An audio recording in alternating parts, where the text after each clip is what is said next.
Hey, what's up, everybody? I'm Alex Warren, and welcome to Locked In, the show where we investigate the truth behind the clickbait. Once my guest steps in the studio, we lock the door and throw away the key. You're only getting out once I say the investigation is over. On this episode, we're locking in Nick Uhas. Did I say your last name right? It's always scary for me. The funny thing, I didn't tell Nick that we were starting the podcast, so he's like, the minute I started the intro, I saw him like he was chewing an apple and everything. Just got everything out of the way so fast. Yes. Thank you so much, by the way, Yeah, of course. and also for asking. So it's actually a Hungarian last name. Oh, beautiful. It means shepherd, but it used to be spelled Juhaszz. And not that would make the phonetics any easier. Sure. But it's actually incredibly phonetic. But it's just so, like, there's very few words other than maybe like U-Haul, right? We don't really say the U. Like, we pronounce it like right? So, like, James Utley or something like that. Right. So, yes, Uhas, thank you. So I said it right. Yeah. Oh, beautiful. I love Yeah. that. See, I've only fucked up one so far, and I'm stoked that this is working. Well, that was it. That was the only fuck up you get, dude. So I know, fuck. Yeah. So if you are not familiar with my podcast, I like to create a make-believe crime in a way of like, I've interpreted it in different ways, but it's kind of something fun to set the precedent of, when we talk about some deep shit in this podcast, whether or not we end up doing it, it's just a nice little element to go back to if we need a little segue to go back to a happy place. Yeah. So it's a make-believe crime, and by the end of the podcast, I would decide whether or not you would be guilty of it. Oh man. In a future date. So one of your crimes would be creating an explosion gone wrong and filling the streets with LA colored slime. I'm guilty. Yeah. We'll find out. But for anyone who doesn't know who Nick Uhas is, or maybe just knows from like the science experiments on David Dobrik stuff, you've done a lot of science stuff. Yeah, And you're extremely smart. You went to Yale. I did. That's really fucking cool. So there's a really crazy story actually behind Please. that. So I actually went to 4 schools, 4 different universities. Wow. I started out. It's 4 more than me. Well, let me tell you what actually my thesis statement is that when you're in entertainment, Yeah. you don't actually need to go to school. Okay. If you wanted to get into like science sort of education, it definitely helps. It trains you to speak science. Yeah. But what was really interesting is that at the end of my whole tenure of education, the thing that I was the most searching for that I realized was the real world. Like I really just wanted to like get to work. Yeah. Like I once you get into the pipeline of college, everything in college tells you to continue to do college. Yeah. So you continue to do college. And they're like, hey, so it'd be good. It'd be like if you got your master's, and then after that, if you got your PhD, but you don't necessarily need that. You just don't know what's out there in order to start, providing value for the world or working. And so really interesting though, I went to Miami of Ohio my freshman year. Okay. Because I was going to wrestle in college. I was a wrestler in high school. No way. Fun fact. That's sick. So Logan Paul Yeah. took 5th in the state, Division I in Ohio. Yeah. And I was also from Ohio. I also wrestled Division I, and I took 4th. Oh, you should have a WWE contract. So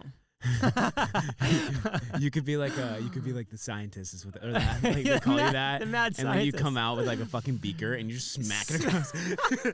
Imagine. And so another thing, if you're not familiar with my podcast, is I have a dossier on you, and I'm reading half of this stuff about you, and I'm it's almost as if I was lying on my resume. Is what I would read this stuff. You were a professional skater? Yeah, stunt rollerblader. So that actually perfectly feeds into this next like sort of progression of events here. Sure, please. I was gonna wrestle in college. I had scholarships to wrestle in college, but I was pre-med, so I was a bio major, and like that's really hard to do at the same time. Mm-hmm. So my actual passion at the time, right? Like I feel like this word gets thrown around a lot, but I always wanted to, and all my time out of like organized sports was doing stunt skating, which is really popular in the 90s. So like this was like this like huge boom sport. It was an X Games sport. You know, half pipe, and you had the street course, and then you had actual street, kind of like what you would do, handrails, that kind of stuff. Right. And I loved it. This was my thing. This was like my identity. And so I always wanted to turn pro, but turning pro was like almost impossible in Ohio at the time. Kind of like early days internet. There was no YouTube. Right. None of this existed. So you really had to go where the industry was and where people had cameras and magazine, publishers. So I moved to San Diego my sophomore year of college, and I went to a 2-year university, basically, like a community college. Yeah. And then I did turn pro. So I actually turned pro. So I I actually technically snuck into the world championship that I wasn't qualified for. And then I took 7th, which then qualifies you to be like at the pro level. Oh, wow. And so then once I was at the pro level, then Team Rollerblade USA gave me a contract, and I signed that to become a professional for Team Rollerblade USA. That's nuts. It was, yeah, I mean, it's like I lived like my childhood dream when I was 19. It was awesome. You've lived like different lives. Yeah. So you went to 4 different colleges. Yeah. What do you have masters in? So I have masters in literally nothing. So What do you have degrees in? So biology. Okay. With a minor in economics and video production. And that's what I did at Yale. So after I was done sort of, you can only go so far in two-year university. And eventually, like, the whole point is that you go on, or you get your associates, or you start working, or you go on to get your bachelor's. And so at the time, I wasn't a California resident. I had technically gotten a California residency, driver's license, and for many things I was a California resident. But the way that the UC school system was working was that they were doing it off of your parents' tax returns, and it was a new rule at the time or whatever. Interesting. So like school would have been like super duper incredibly expensive. So I ended up going back to Ohio, which I tremendously did not want to do. But Ohio State was the school that would accept all of my credits, and I could immediately plug into. And my sponsor at the time said, like, hey, it would be great if you represented the Midwest. So, like, this is kind of perfect for you. Like, you can go back to your home territory to skate, and you can go to school, and you can, like, do that. Now, as fate would have it, I, like, was there for about a year, and I was doing what's called a 360 Royale to alley-oop top porn. Porn. Yeah, so I was like, dude, these terms, like, especially in like what's it called, scootering too. Everything, their terms are so like buttercups and stuff. It's so funny. It's so ridiculous. So it's just like if my hands are the feet, right? Like this is the rail. You go like here, that's a Royale, and alley-oop top porn is like this. And so I was doing a 360. So you rotate your body 360 degrees. You're on the rail. Do this, and then you come off.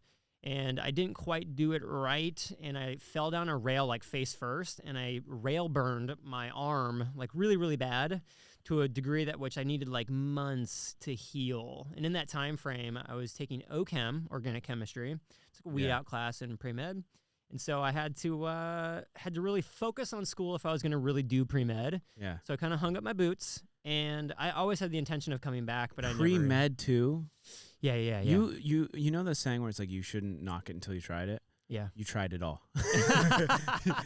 That's the goal, at least, right? Do you regret, because you kind of did almost everything, and when I talk about school, I may not know exactly everything I'm talking about. I did not finish high school, but that's something where it's like, do you regret the path you took, like the course of action that you went and where you're at now? Do you wish you kind of like went towards the pre-med, or you went like more towards the pre-med and like pursued that more, or pursued like any of the other avenues, side quests you just had? So what's I'm looking for the proper wording for this, but I'm like, I've not spoken to someone who's done this much in their life, and then just went, I'll throw it out the window and pursue this thing that at the time no one wanted, like no one was pursuing. Right. And so it's like that's with me. I have a very intricate story in that whole thing, and I've answered that in so many things, but I wanted to hear from your point of view, like, because to a lot of people, our form of industry and work can be a foolish thing to pursue when you have nothing. Yeah, it can be foolish because it seems like it's really high risk. Yeah. So like entertainment seems to be very risky, quote unquote. Sure. But I think actually like taking no risks is actually the most risky position, because you're kind of relying on like quote unquote like industry norms or someone else to tell you how to navigate what may be an industry that could totally go away. Like let's say like beginning of the 1900s, someone was like, coal, man, coal's never going anywhere. Like, get in the coal industry. Like, coal mining will make you rich. Well, and then, like, fast forward 50 years, gasoline comes around. Right. Like, the evolution of different energy sources. Sure. Coal's, like, dude, no one's into coal, right? I mean, like, we're trying to get away with coal. It's a dirty energy source. So, to answer your question, no. The reason why is because I feel like one of my I'll call it what it is. I think it's like a superpower is that I can like hyper focus. And so when I hyper focus, I get kind of into the end and then draw the conclusion. It's like I took rollerblading like all the way to the end. Like there was very little room to grow beyond when I sort of like stopped. Sure. Like there was no growth for like monetary expansion. I kind of had mastered a lot of what I was doing. Yeah. Like there's always room to grow, right? Like I wasn't the best. I was the best in maybe a couple things, but like then I thought, okay, like there's got to be new experiences. I've got to conquer something else. This is like, this is the end. What did I learn? Mm-hmm. What can I apply that to the new challenge? All right, I'm just going to lob that over. And so like I felt like there was appropriate time to sort of be done with skating and then apply my focus elsewhere. What's so funny is you and I are very similar, which is the funniest thing. Before social media, I was pro-am in skating and surfing. Oh, sweet. That's awesome. And so what happened was I kind of weaseled my way into it as well. Sick. I had built a following based on like surfing and posting videos and stuff, but also like, posting them onto like, cause I understood how social media worked. Yeah. So I built a following, and not because I was good at it, but it was necessarily because I was able to acquire a following. And then I reached out to every single, business or like Monster Energy and everything, and like ended up getting sponsored. And then I would go to competitions and I would get to like semifinals and then kind of shit out of that. But yeah, I was technically a pro-am surfer. And Dude, so like it's so funny. And then I tore my ACL, got dropped, Oh. and I used my social media following and then built it to where it is today. But it's funny because it's almost like a kind of odd, like different font, but it's a similar kind of story of like, Yeah. I wanted to try everything. And so I went social media since I was like 11. And Wow. so like when YouTube was like, you have PewDiePie just starting off and everything. And I was just so amassed by this. So I tried video editing. I learned how to video edit. I learned how to code. I learned how to, study algorithms, and to the point where right when I turned like 18, I knew a good amount of the algorithm. And even then, moved from there. But like, it was just something where even in school, I would like go into my classes and just sit there and post TikToks or Musical.lys at the time, post content. And I would just like keep posting and not even focus on work to the point where I was flunking. And I'm like not a stupid kid, but it was just like, something was like, I was hyper focusing on exactly each thing I was doing to get good at it. Yeah, which is interesting because a lot of people like ADD, right? Or I have ADHD, really bad ADHD. which is sort of like, so everyone looks at this as like a negative. Yeah. But the positive side of ADD or ADHD is that it allows your brain to hyper focus. So people think you're distracted, but you're not distracted. You may be distracted from the thing that's happening at hand, like you're not paying attention in math class, but it's because you're hyper focusing on something else. Exactly. And so you have the ability to lock in. So I think it's actually a superpower. So you have a superpower, man. I appreciate that. Yeah. It's funny is I recently started taking Adderall, and Okay, because I yeah. was prescribed it, but most people are like it like kind of like turns you into a zombie, or everyone has different like things with it. Yeah. With me, when I take Adderall, it's almost as if I unlocked a part of my brain. Like I still hyper focus, but when I would before I would hyper focus and people would like say something to me and I would not be able to respond. I didn't hear them. I was so in tune on one thing that like started like kind of messing with relationships a bit. And ever since I started taking it, like I can hyper focus, say something, listen to what they're saying, and go back to it. Right. And also just allows me to, I don't know what I have, but it's really difficult for me to communicate with people. Yeah. I'm just really bad at it. Yeah. And I'm just really driven on that. And so I don't I'd know say why. You're pretty good at it, actually. Thank you. I appreciate it. Yeah, we're here now. I'm like, we've talked for I don't know how long. It's been pretty seamless. I appreciate it. Yeah, it's just something that was like, I feel like it's so weird because I heard so many stories and then I started taking it, and it's almost like I literally feel like I unlocked a part of my brain. Yeah, the way I've heard it described, right, is that with Adderall specifically for people with ADD, is that there's this like, I don't know if you describe it as a fear, but it's essentially like the reason that the behavior persists for wanting to do or how you basically operate without Adderall or any type of stimulant, whether it be Vyvanse or whatever, is that it basically you have this fear that you won't be able to connect or plug back into the thing you were just doing. Yeah. So then you basically shut the other thing out.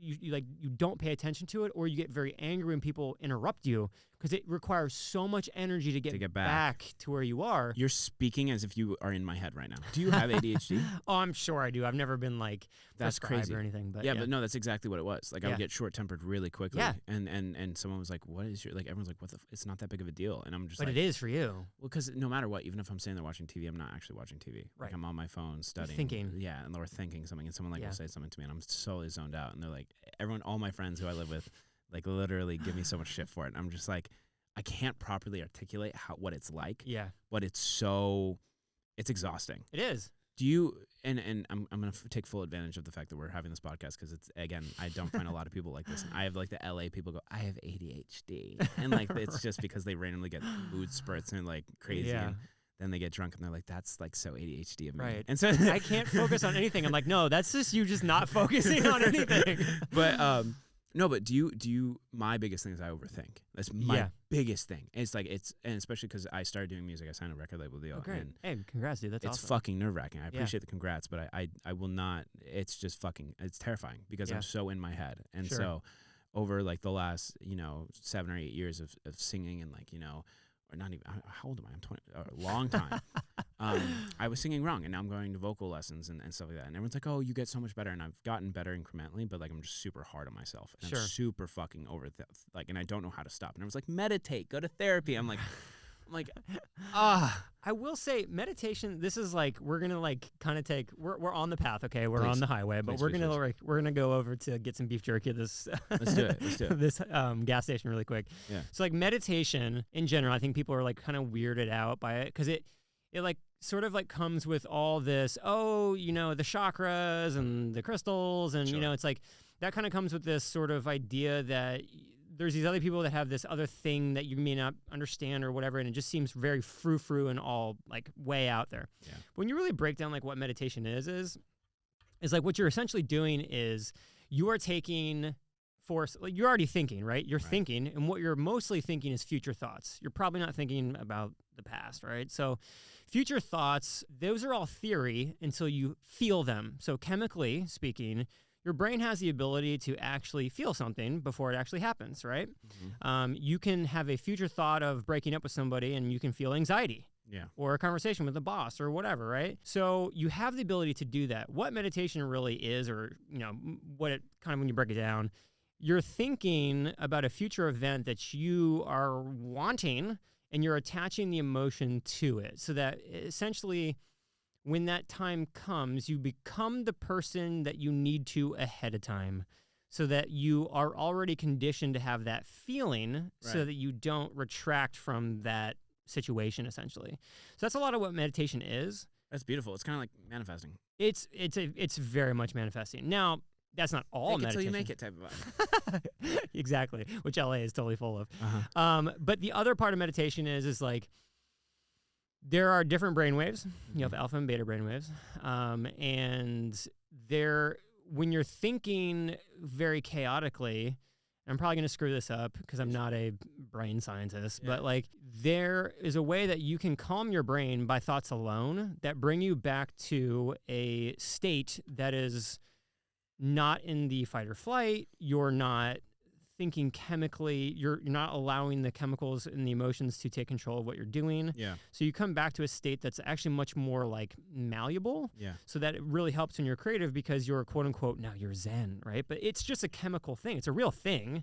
And you can just train your brain to do that. You can train to have thoughts that get you back to a place that the wavelengths of your brain that are like literally actually running through your head are no longer those particular wavelengths, and you can have clearer thoughts. You can be more at rest. You can not feel so frazzled. Yeah, I've been watching. I have it in my reminders to meditate, which I don't even know what it means. Like it's something where it's like I'm just so fucking like, it's so bad. Like and I don't know why. It's like my biggest. It's so funny because I'm so overthinking the fact that I overthink. And it's like I think too much. It's like perfect phrase. I have it tattooed on me. But it's like it's quite literally like my biggest issue. All my vocal coaches, all my fucking everything, they're all like, you think way too hard about whether or not you sound good. You need to feel it. And I'm like, that's like telling like someone to not think of something and then they're gonna think of it. So think of dandelions. What are we all thinking about? Dandelions. So it's like a whole thing of just like, I'm so lost in it, and I just thought it would be something interesting because I always think like I'm the only one who hyper focuses, or I'm the only one who fucking like is the way that I am, and it's so cool to like kind of like ask people questions who are similar in that way. I think you should actually embrace overthinking, and I think you should not try not to. You should just continue to do it. and if you hear me out. Walk me through it. So I think you should actually continue to overthink because a lot of times you work through solutions by overthinking, and even if you end up back to where you were, at least you ran all the different models that it could go. Sure. So now you're more confident than where you were before. And even if you're slightly less confident, at least you know what to expect if the other things happen. So I don't think overthinking or thinking in general is a bad thing. In fact, I think overthinking is good because it basically prepares you for the future better than if you underthought. See, that's exactly my mindset, but then it's like some people are saying that it's fucking with my singing. It 100% fucks with my singing. Well, That's who's like the my singer? career. You're the singer, dude. They're I not. know. Well, no, technically my vocal coaches are. Who's making the album, man? It's you. It's true. It's so true. I don't know. I think I'm so scared because I have to perform soon, and I think I'm over my head, over my head a little bit. But who knows? We'll see. Look, they may be the specialist, but who has the record deal? Me. Exactly. Okay. So, and how did we get here? By overthinking. So, you know. That's true. So I actually want to go into a little bit of stuff about you. I want to revisit all the things that we're just talking about because it's actually so nice. But you, again, as I said in the beginning, you've done a lot of like elephant toothpaste and also science experiments for David Dobrik. That's where I found out about you and a lot of others did. Yeah. How did that all come to be? Yeah, it's really interesting. Actually, I just went to VidCon, and we ran into people that we'd never met before, and they were like, "Hey, you were the first video that I saw on TikTok." And I'm not a science creator, but you inspired me to do TikTok. And I was like, wow, that's like something I never thought. You have like one of the most viewed TikToks. Of 2019. It was the most viewed now, video. too. Oh, okay. It's like in the top 10. Wow. I was looking at statistics because I was trying to figure out why videos got the views that they did and like Yes. kind of analyze them. It's wild. So that video has 266 million views, the one we did. Fucking nuts. Yeah, it's crazy. Fucking nuts. Yeah. But how did you meet him? How did this all come to be? Yeah, so like if we go back, I'm gonna give the real brief version to get you up to that point, and then I'm gonna tell you how that came about. So did the pre-med stuff for a while, realized that pre-med wasn't for me, went to Yale because I was trying to figure out sort of what the next steps were gonna be. Didn't think that medicine was gonna be for me. Sure.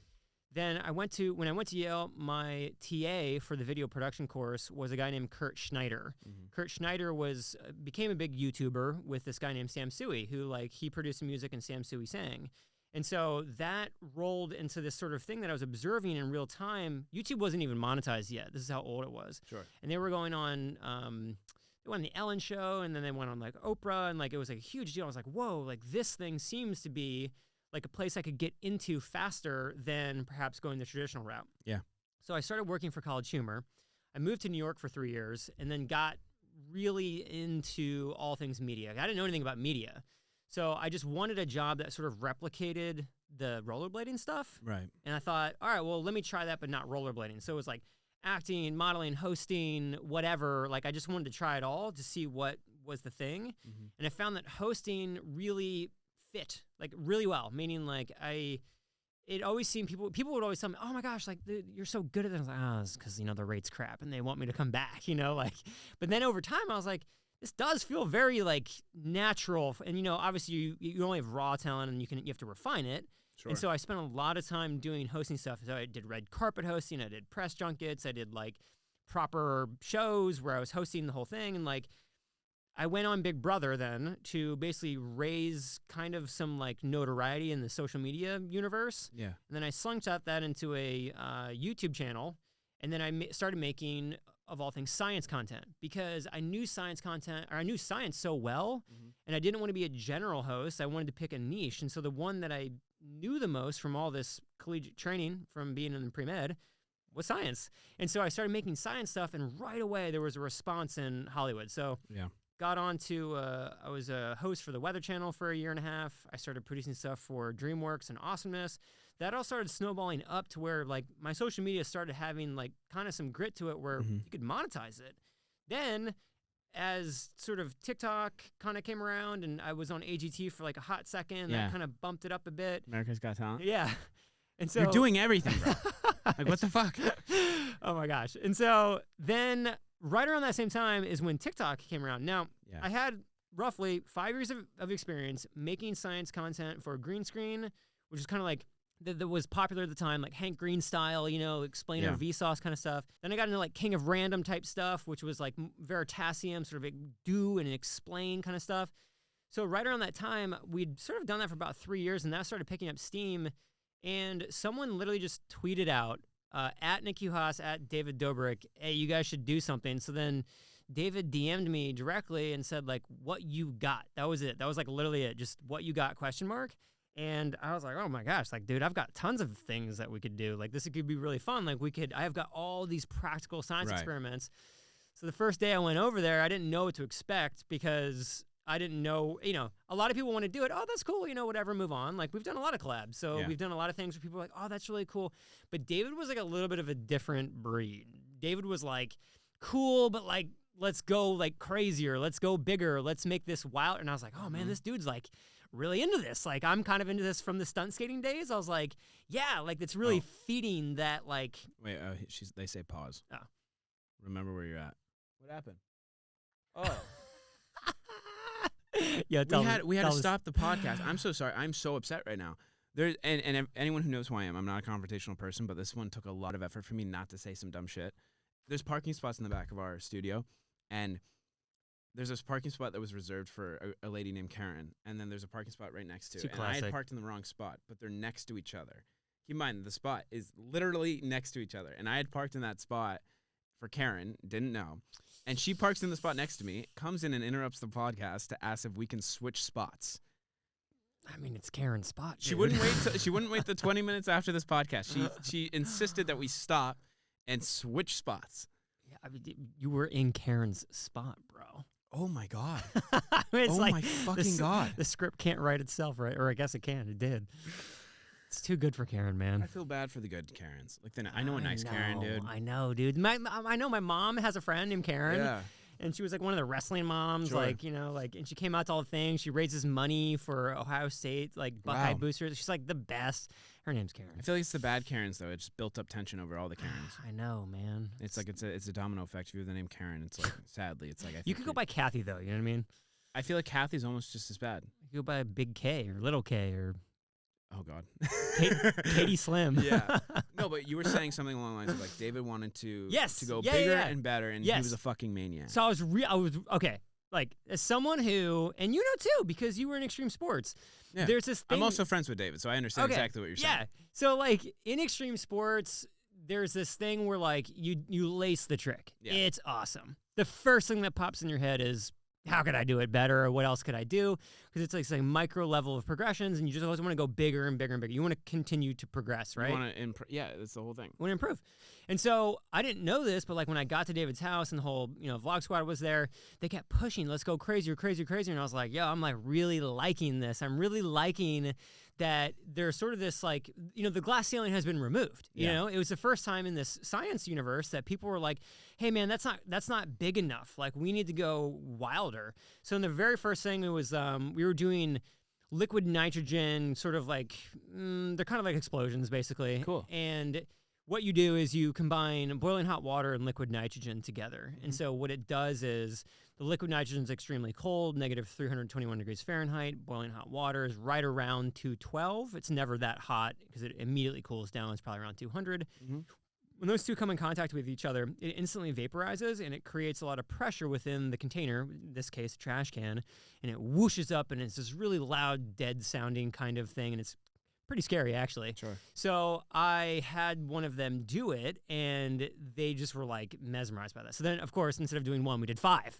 And so, and like I was like, we probably shouldn't do this in your house. We should probably do this outside. And they're like, no. Like we're definitely gonna do it inside because essentially how the house was like in the kitchen area, it created a better sound. Like it was like a more intense sound and a more intense experience. I understand what he's saying too, because when you do stuff in the house you're not supposed to, and people are watching, they can pretty much put themselves in that place and be like, damn, if I did this, my mom would kill me. So if he's doing it in his house, everyone's like, this is 10 times gnarlier, even if it's going to be less when it's outside because everyone knows you go outside for those messy things. It's like your high school science teacher, it's like the super precautionary thing. Like we're out in the field. There's like there's no risk there. You're not. When you remove the risk, it becomes 10 times more entertaining. Exactly. So we went through a series of these, right? And we almost burned his house down at one point. We got like really zany with like other things. I tried to kind of like stay away from fire because I feel like it was bound we were going to catch something on fire. Sure. And so we started getting to elephant toothpaste, and the first one that we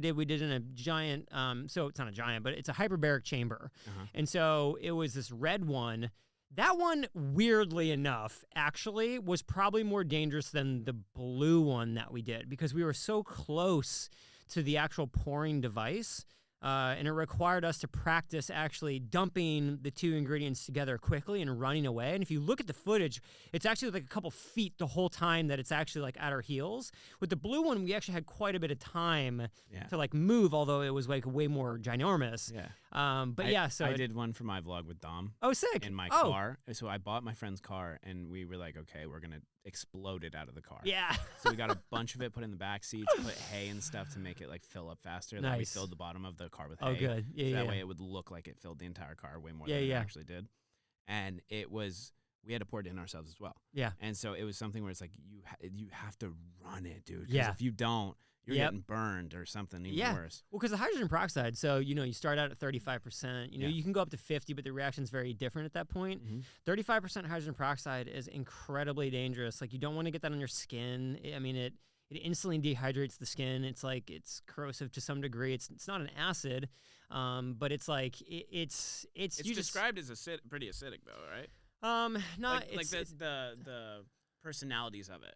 It's technically what's called an oxidizer, and so the properties are a little bit different. It's not quite chemically the same, but you just don't want it on your skin. Yeah. Funny story, as you mentioned David's house and all these things, and how he was so eager to do everything in his house. When I went over to his house, at that time, at that house, he was so dead set on trying to sell it to me. And so we walk in, and Cover and I, he had invited Cover and I over there because someone dropped off a cat on his doorstep. Oh. And it was a Russian blue cat. We have him now. His name's Dexter. And he was like, do you guys want this? We know you guys have like a bunch of cats, yada, yada, yada. We show up. He immediately goes, so you looking to buy a house? I was like, yeah, I've been looking for a house. You and I have the same realtor, funny enough. He's like, this one's for sale. I'm like, yeah, he asked me if I wanted to buy it. And I said, do you know how that would look on headlines if I bought your old house? He goes, do it. Come on. I'll even throw in. And he like looks around the house and he's like, I'll throw in this, it was like a check. And I was like, that's a fake check. He goes, yes, but memories. And I look on the ceiling as soon as he's looking around for things to give me. He's like, I'll give you an assistant for a month. I was like, what the fuck are you so random. doing? He's like pawning off people. He looks at the roof. I'm sorry, I look at the roof and it's just eroded from all the elephant toothpaste and the science experiments you guys have done. I'm just saying, you're welcome. And he's like, that would get fixed. I was like, you're fucking funny. But he's like, no, it'd be so cool. Like everyone would love it. I'm like, you're such a liar. Dude, that house actually is really cool. If Tana ever moves out, I'd actually make an offer on that house. Tana doesn't own it. Oh, she's moved 4 different times from there. She said it was too small for her liking. Who's there now? I don't know. I don't know if he sold it or not. Well, for the record, then, whoever does own it, right? Hit me up. I have no idea what happened with the house after Tana. Tana was there. She was like subleasing it from him, or like leasing it from him, because he couldn't. No one was like buying it at the time, because this is right when COVID hit. Before the housing market went up, where everyone wanted a house. Yeah. Right before that, like when how you got a $12 million house for like $9 million. Yeah. Or something like that. Yeah. No one was selling houses. House prices went down so much, and I've never regretted not buying anytime soon. And it's so funny. It's mind-boggling. But yeah, he's a very, very interesting guy. Yeah. I would say like the thing with him and I, it was like when it was like two friends hanging out. That one's like, you won't do it, and then that one's like, oh, yeah, watch this, and then like it's just that like peanut butter jelly combination that really sort of like edged it along. Yeah, that's a weird analogy, but like it just kept pushing in that direction, and so it was just incredibly fun during that time frame. It was kind of like the rise of TikTok. It was kind of in this time frame, you know what I mean? Right. And so like everyone was producing vertical and for YouTube, and it just was like really cool to be a part of this like early onset vertical, time frame. And I mean, this is only like 3 years ago, but like it, I don't know, it just was really exciting and fun. It sounds exciting and fun. It's also something that's like, it's cool that you enjoy it. Do you still enjoy it just as much as you used to? And also, where do you see it going? Because I could see like my personal thing is like, I'm always thinking of like where my next steps are, and I'm always wrong. Like, I always think of my like 10-year plan, and that gets disrupted, because like the plan for me was music all along. Yeah, it was kind of like I wanted to leverage once I built the social media following, because I started with music and no one cared, so I started building the social media following, and then once I got big enough to the point where I had a fan base, I was able to leverage it to a record label. And be like, hey, I want to make music, I tested the waters, posted my independent music. Everyone loved it, which I was so thankful for, and so amassed by. And so it was like, it never felt like it was going to be fruition. But for you, it's like, you have so many opportunities, and you went through social media as if which is so funny to think about. This is the most unconventional, very risk-full job in my opinion. But also, everyone goes at it because they don't want to do the standard social norm on getting a job. Right. You treated this the standard social norm by like you went to college, and your college version of social media was working for these companies, going to Osmonds TV, going on America's Got Talent, going on Big Brother, rollerblading, like professional rollerblading. Fucking I'm reading half of your shit. You've done hosted reality shows. Oh yeah, it comes out like really soon, by the way. Bro, it's fucking nuts. And so it's like you went through, you tested everything to see what you liked the most. Yeah. And then you were like, this is where I want to be at. And you're like, it's fucking cool because no one does it this way. Everyone just does whatever they think is going to be popular, what everyone thinks is going to make them the most money and get them the most clout. And they end up burning out because they didn't end up wanting to do what was socially acceptable at the time. Totally. And so for you, do you see it as science and you're kind of like do a talk show and like where you do science experiments? Because when you go on talk shows, and I've seen you've done like Today Show, and this is a loaded question, so bear with me.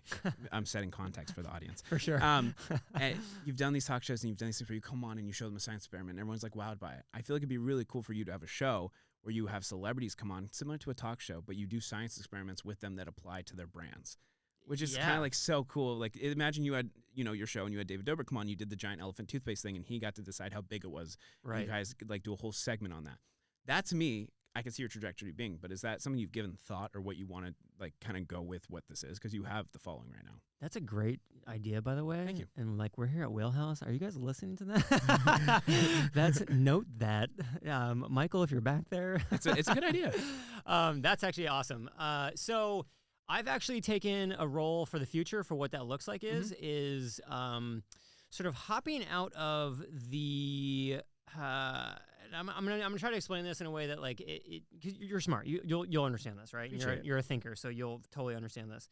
So like I think that when you begin your journey in social media, it is all about you, right? It's like me, like my following, and it's all about like how I can leverage my following to do X, Y, and Z. And the only way forward is to grow my following. If it's not my following, it's no one else's, right? But I'm now looking at this as a little bit different. So I'm looking at this more like, you know who Rob Dyrdek is, right? Of course. So Rob... Do you know things about Rob Dyrdek? Well, he's from Ohio. He has his entire life meticulously planned out on a calendar. Yeah, by the minute. By the minute. I actually I've copied some of his energy tracking and sleep tracking. It's crazy. I listened to this podcast that he was on, and it just fascinating. And so like... definitely like in the hero squad book of mine, you know what I mean? Like as far as someone who want to emulate. But I started looking more about like, okay, what value can I bring to the industry and what value can I bring to others that isn't necessarily so focused on me? And there's a lot of things that I've learned through navigating the industry that I think I could apply to others. And what we're doing actually, we're in the midst of it right now, is bringing together other science creators to be a part of essentially like, like there's a vlog squad. There's, I'm trying to think of other people's like the Sway LA house, right? Doesn't really exist like this for science. Sure. And so one of the big advantages for the vlog squad or whatever is like there's this information exchange that happens very rapidly. Yeah. And so you figure out what works, you figure out what's trending, you help each other in each other's videos all the time.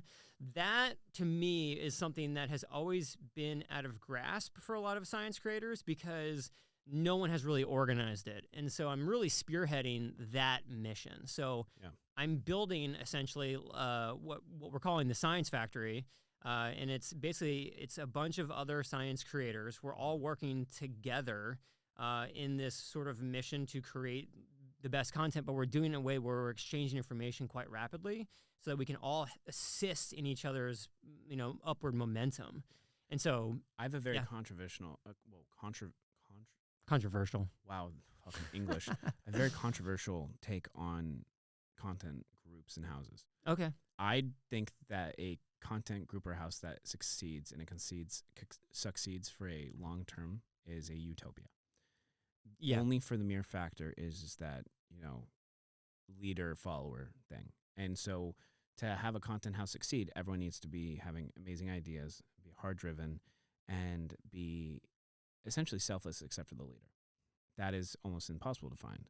But also on top of it as well, let's say everyone in the content house is like success driven. They all have hard work. They all have optimism and are insanely good at coming up with ideas, and they all have the deliverance of, you know, whether it's the analytical side or not. The problem is that eventually at one point someone's doing better than the other. Like you think of One Direction, you think of Hype House, you think of any house in general, there's always going to be one person out of that entire group who's the biggest, who everyone likes the most, and whoever makes the most money. And it's very difficult over time when you're in those groups or houses to be selfless when you're watching someone who's doing the same thing as you succeed farther than you, because of the fact that it becomes a thing whereas you work so hard for 3 years, you're all doing the same thing, and somehow someone's doing 10 times better than you.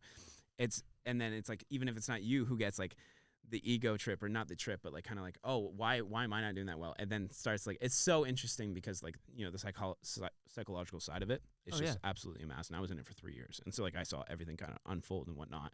But it is something so interesting and so difficult to do right. And I don't think there is a right way to do it. It's just, if you understand what's going to happen and you prepare for it in a way, then it's also something that's like, you know, at least you're protecting yourself. But it's you know, you're absolutely right. Yeah. Like it is a human dynamic driven concept, right? Exactly. So my take on it is specifically in the science communicator world, the niches within that world tend to not overlap as much as they would if you were just vlogging and all shooting the same thing or whatever. The other way I kind of look at it is like, I look at it like it's like a corporation. So a successful creator house or creator, whatever you want to call it, it operates much like how a corporation operates. It actually almost perfectly mimics any major company that has done really well. Like a Fortune 500 company. Fortune 500. So like it's all the same stuff actually. The inner workings of it. But don't you have a power hierarchy then for that?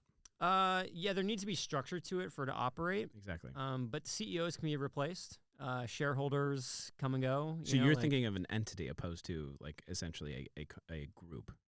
Correct. Yeah. That can live on essentially. Yeah. Like without the same people. Yeah. Like, do you remember like Defy Media? No.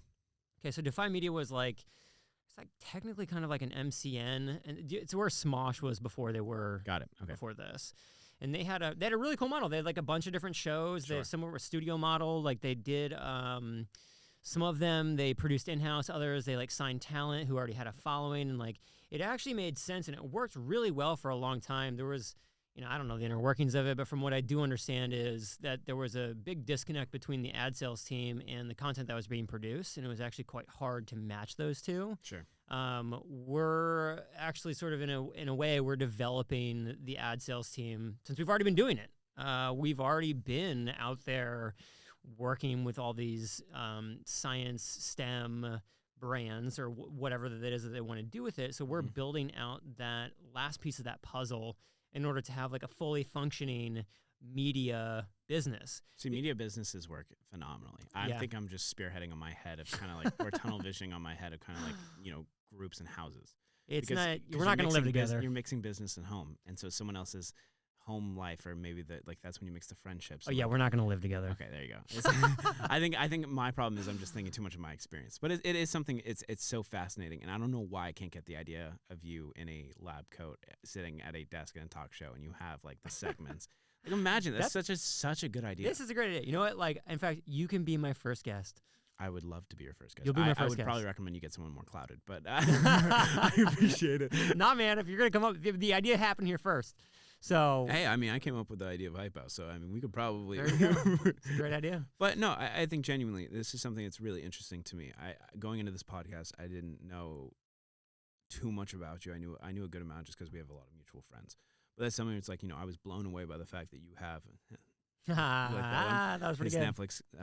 His Netflix show that's coming out is called Blown Away. I'm genuinely though, I'm blown away by the things that you've done, the things that the way that you think. It's also something so rare where, like, you know, in my field of social media, like I meet a lot of people who either accidentally became social media famous or they are just absolutely the most conceited, egotistical fucking assholes who have just jawlines, and that's how they act. And it's something it's very, very, very cool to be able to connect with someone that's like kind of at least a little like-minded. I think there's obviously something wrong with us, and we just make it work. There's definitely something wrong with us. that's our superpower, dude.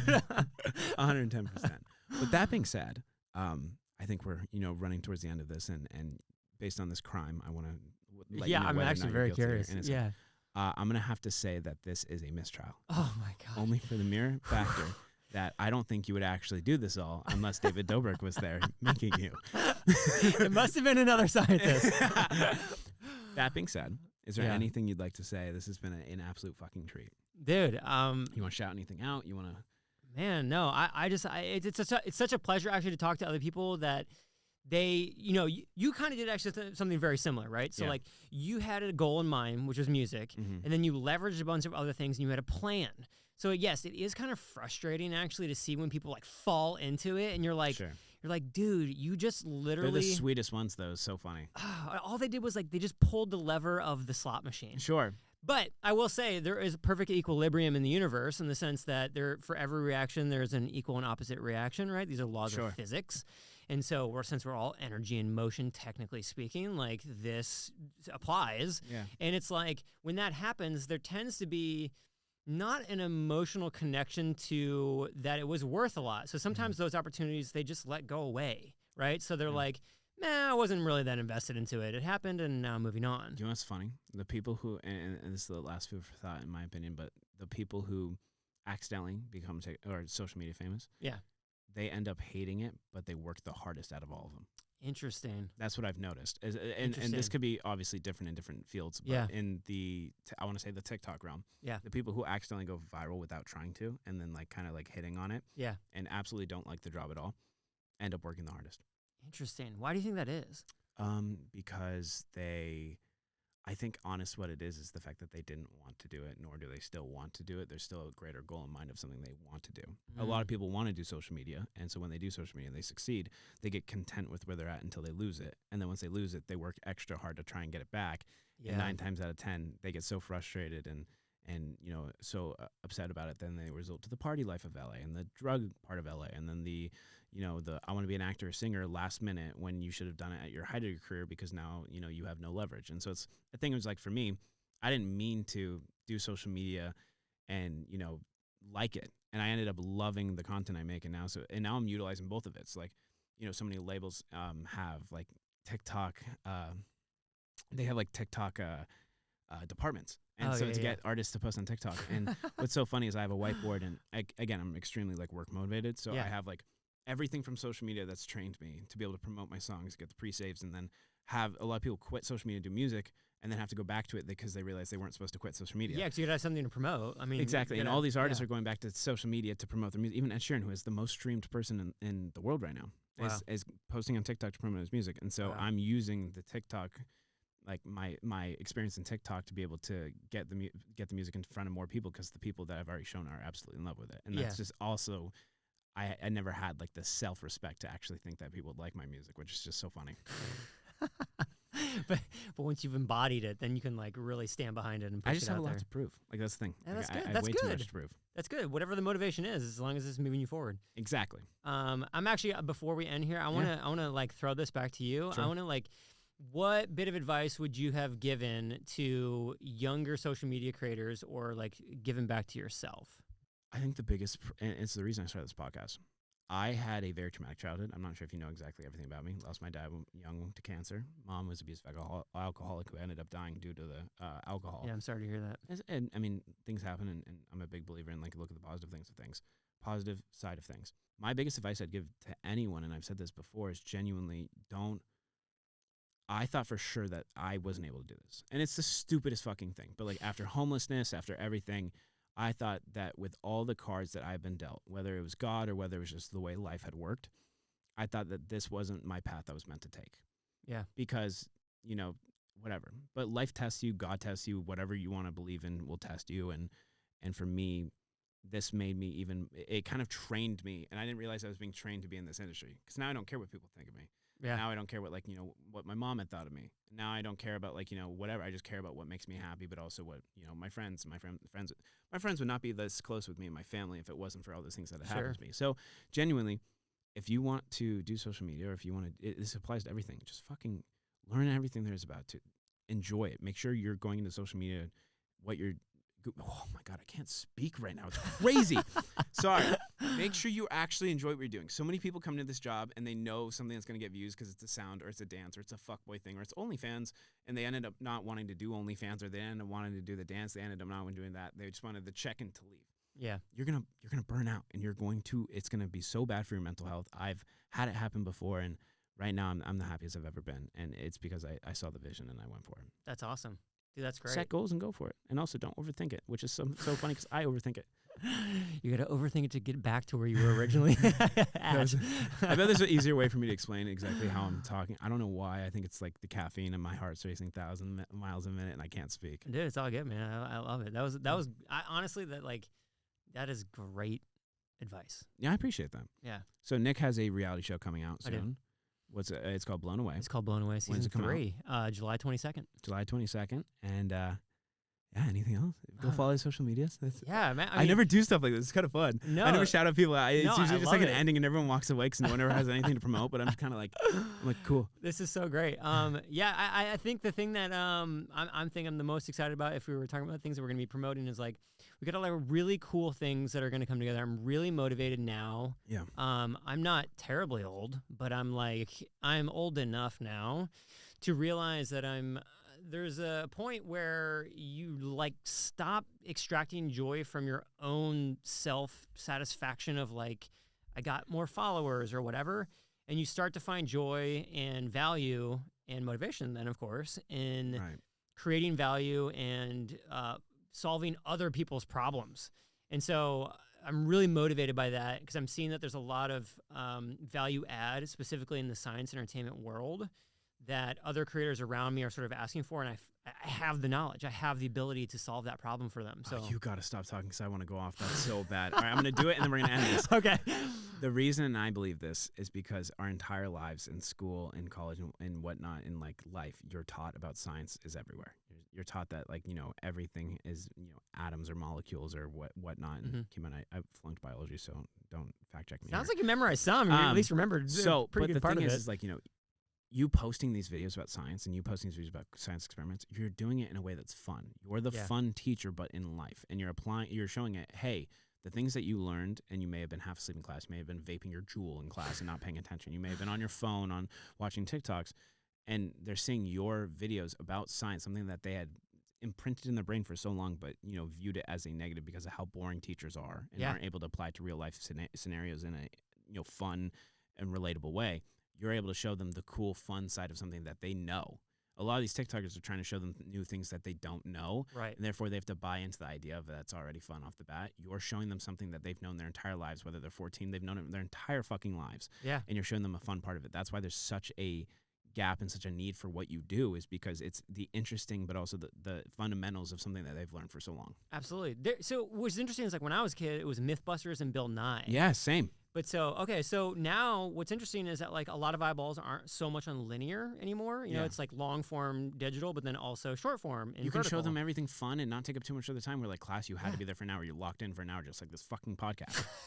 and in goddamn in school and in your videos now, it's I can teach you everything they spent an hour teaching you in 15 seconds with this cool demonstration that you can see. It's like watching a movie and reading a book. Yeah. People are going to prefer to watch a movie because it's less work. Yes.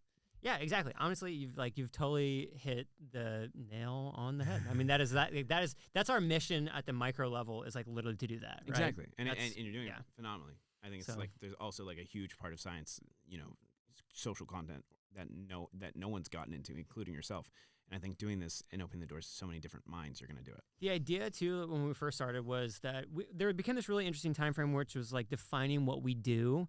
It was, are we teachers or are we something else? And what we found out over time is that if you really want to be taught something, right, there are certain sections of the internet for that. There's Khan Academy. If you're really into something, you just go get a book, right? You get an audio book, or you could watch an hour about, physics or whatever, if that was, non-Newtonian whatever, right? Yeah. You could do that. And so what we decided is that we were going to be the hype man for science. So we decided that we were going to create content. The mission, the goal is to show you something to get you interested. Yeah. We're all about getting our foot in your mental door, bloop, so that you now are stoked on science, so that you continue to further investigate. That's what our phenomenal. Our mission is with our content. It's phenomenal. Yeah. I love it so much. Yeah. And Nick Uhas, at this current moment, you are officially locked out. Woo!